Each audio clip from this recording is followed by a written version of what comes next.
mbarosh relacionet e një partie, e cila ka vajtur në pikën më të ulët, dhe është ngritur prap në progresion gjeometrik të drejtë, pra është ngritur kurba, do të ktheja tani pyetja do ishte, a ke ti mendon se ka ndonjë kur se si mund të kthehet dhe të rivitalizohet Partia Demokratike, e cila tani është në raste më të mirë është në vdekje klinike?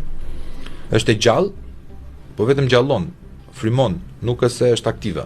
Vetmja gjë që nga Partia Demokratike është të ketë një raport të drejtë me sinqeritetin ndaj votuesit, ndaj anëtarit të Partisë Demokratike. Më thënë, për mendimin tim siç ka puna, Partia Demokratike është shkërmoqur.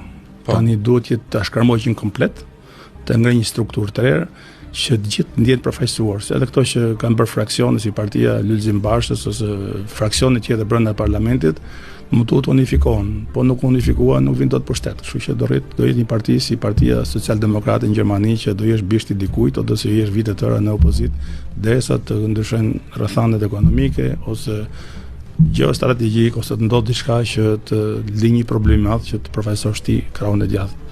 Sepse Partia Demokratike normalisht po të kisha unë mundësinë për të orientuar Partinë Demokratike, në radhë parë do thoja çfarë kanë bërë mirë, çfarë kanë bërë keq.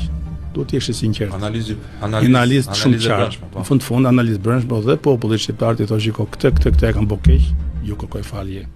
Kështu ishte rrethana, kështu ishin kushtet. Shqiptarët ta falin më mirë kur ti thua drejt për drejt kërko falje, se sa kalon me një koalicion me të majt, me të djathtë, me parti si motra, i fut në grup, lista mbyllë, lista në artifica që nuk e ndorojnë Partinë Demokratike.